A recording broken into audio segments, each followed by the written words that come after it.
welcome to first Indie 5 of 2023. That is at least where I hope when this video is coming out, because now it's before Yule and Christmas, but anyway, planning this before my departure to different country. So by the time you see this, hopefully I am already there. Once again, we go through 5 different albums from 5 different bands, and these are all quite different styles, also alphabetical order, if not failing it once again. First, we'll start with the Australian band Estrangement with the album called Disfigurementality. Already on the cover you will see what it actually means, fitting very much the name of the band and the album. There's a kind of a centaur on the cover. Fantastic role-playing feelings, mind you. And this one is a curious case. Also this, I don't know, album title, maybe even the band name. Okay, and I'm not gonna just force it out. This jewel case, you have to bear with me. There's a, this kind of a roller, what is it called? Well, chainsaw with a kind of a blade. What's it called? Not chainsaw, but anyway. Somebody remind me, thank you. So this music is very much fitting the title here, because this is kind of a curious case. First of all, it's kind of a death doom, but that you also have neoclassical parts. This sounds, I mean, theoretically speaking, actually something that could very, very easily work out. That is, I mean, death doom. When you really think about it, originally, bands like My Dying Bride and all that stuff, beautiful women doing violins and vocals and all that stuff. There are violins here, and everything here, it seems like it really could work for the favor of the band. Includes cello, piano, whatever you need. I don't know, of course, scrollier vocals and all that stuff, not to mention doomier riffs. Unfortunately, I really mean it, because this could be some kind of a jewel hidden in plain sight. This doesn't really work that well. First of all, while the idea here is exactly good, all the things are not exactly placed together in a way that it works like a charm. Quite the contrary. To me, it seems like there are plenty of good ideas, but no idea how to compose songs out of these different ideas in a beautiful and way that it actually works nicely. That is, there are riffs which are like, okay, and then there are parts like, what the fuck are these guys thinking of? You might hear those more neoclassical parts where like, okay, this is going somewhere with that. And then you're like, why the hell are you ruining all the songs with those compositions? Then there are also horror elements, almost like this kind of weird screams coming from a basement or cellar or dungeon, and you're like, okay, now this is going me into oubliette with the rather weird monstrous voices. And then again, the feeling is a little bit ruined with some of the ideas here and there. So this is not horror all the way through, unless you really feel that this kind of a weird way to compose an album is exactly that. And on top of that, it's way too lengthy for an album. Now, I like what Aesthetic Death, the label, is doing, giving these kind of bands with something unique a chance. And this is a unique thing. So that's a good thing on this album. It's quite different than what you've usually heard. Now the downside is, it's a very much like work in progress. It's almost like a couple of demos full of ideas, even more than maybe 2. And then you just like pour it down on an album, and it's like, let's hope it works. When you boil it for 8 hours in a medium warmth, and by the time you taste the soup and you're like, down the sewer. No, it's not really that bad, but it's very, very mediocre as an overall. Like I said, bunch of good ideas thrown into bunch of bad ideas and lots of mediocrity, and then you just boil it down to something which is not going to touch it again. I'm sorry to say it. I hope the band will pick up the pieces and make it something beautiful later on, but this album is not exactly that. Then we have a band called Grava. This is from Denmark, and also Aesthetic Death release. This is Blackened Sluds. Much like the previous album, this is 2022 release, and this is actually short and sweet, at least in terms of length, where the other album is something like 65 minutes. This was something like around 30 minutes or so. And indeed, this is very much like sludge. If you're looking for something really heavy and add that to some kind of a blackened layers of sinister feeling and also blackened parts of, you know, a little bit like related to black metal, but not going as far as to do a black metal album, but just kind of added on a seasoning ways to something like sludge, hardcore sludge. This is where Grava comes into play. They are doing very, very heavy stuff. I mean, the guitars are crushing. They're really, you know, turning everything to dust and shrapnels and pieces, which is a fantastic thing if you like heavy metal. I mean, heavy metal with capital H. This heaviness really talks to me. It's like, okay, Jerry, you're gonna like it because it's so goddamn heavy. And it probably works like a charm played live. But as much as for the album goes, it's more like a little bit of a hit and miss. There are nice ideas where it gets really dark and really heavy, and it's almost like nailing it. But when you focus the actual riffs, they're way too simple to get captivating. That is, they're losing the momentum so often, it almost becomes like a kind of a riff show, you know, like showcasing how to do a heavy album without actually really good songs.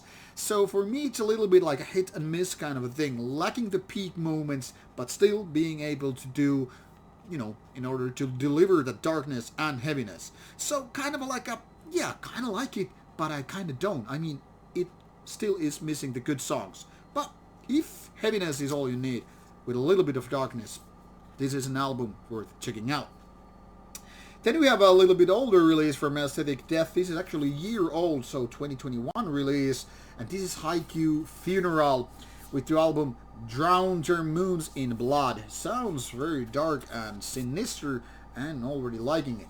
Now the downside is the previous Haiku Funeral albums haven't really got me to like them. Actually, I disliked the previous albums.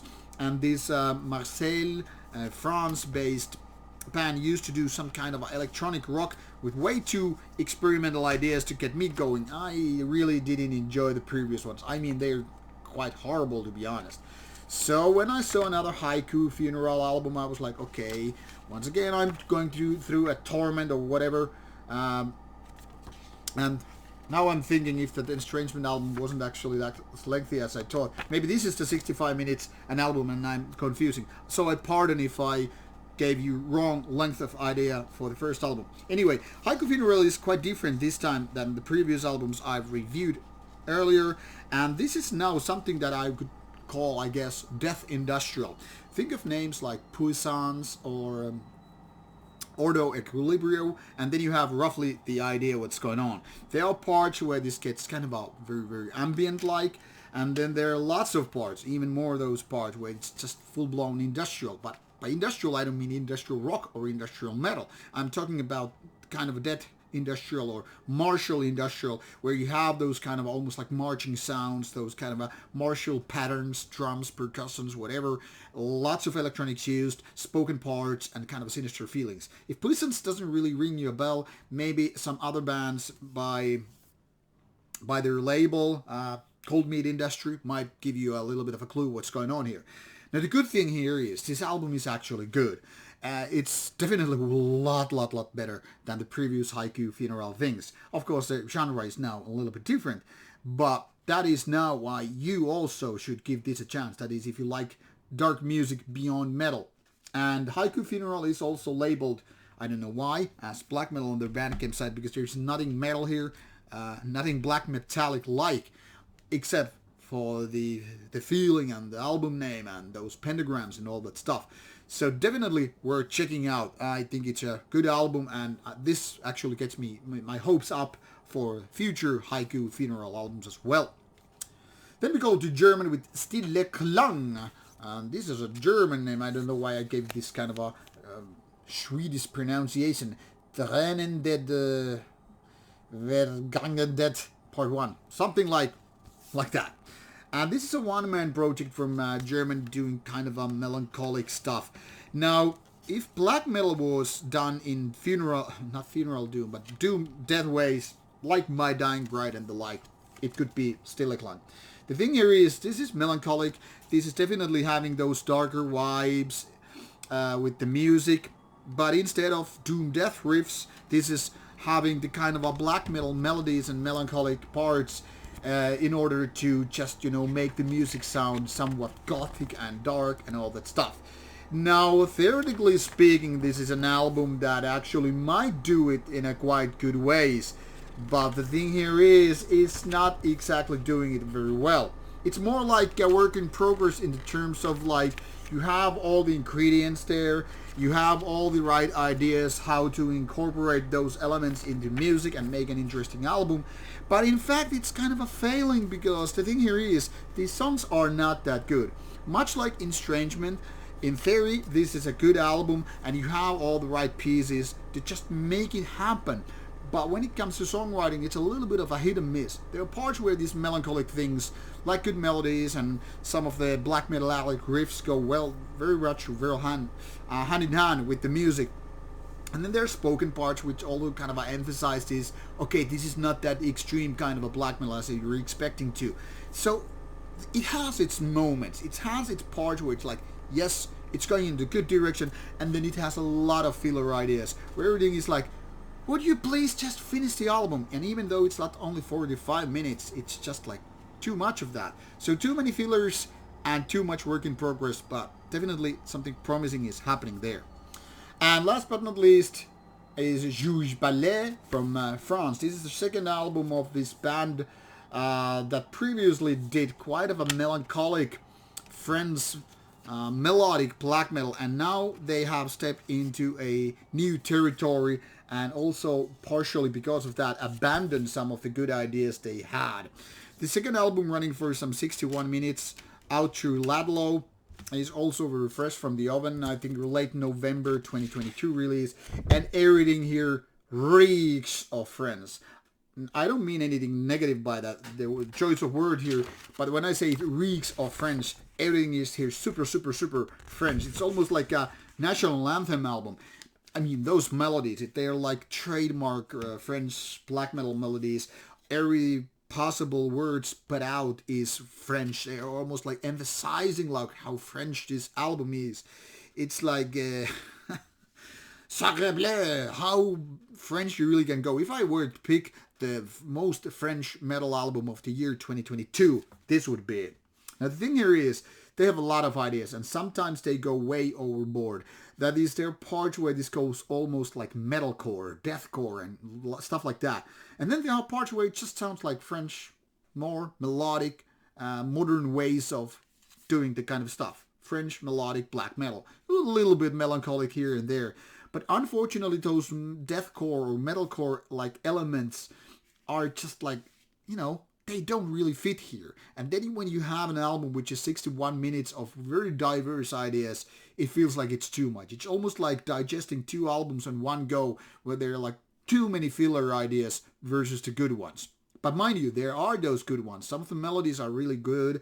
Some of the black metallic parts are like, yeah, they're nailing it. And when they go for the melancholy, I think that's their forte. That's what they did with the previous album, Estrangement, which was actually pretty good. This one, not so much. But this was a hard cookie to crack, because on the other hand, this has the same kind of ideas as the previous album. But on the other hand, also very mediocre albums, leaving this between the mediocrity and something more decent, promising one. So Jours Pâles is now on the crossroads, whether to go to metalcore and more modern ways, or just go back with the more melodic, melancholic ways. More traditional or something new.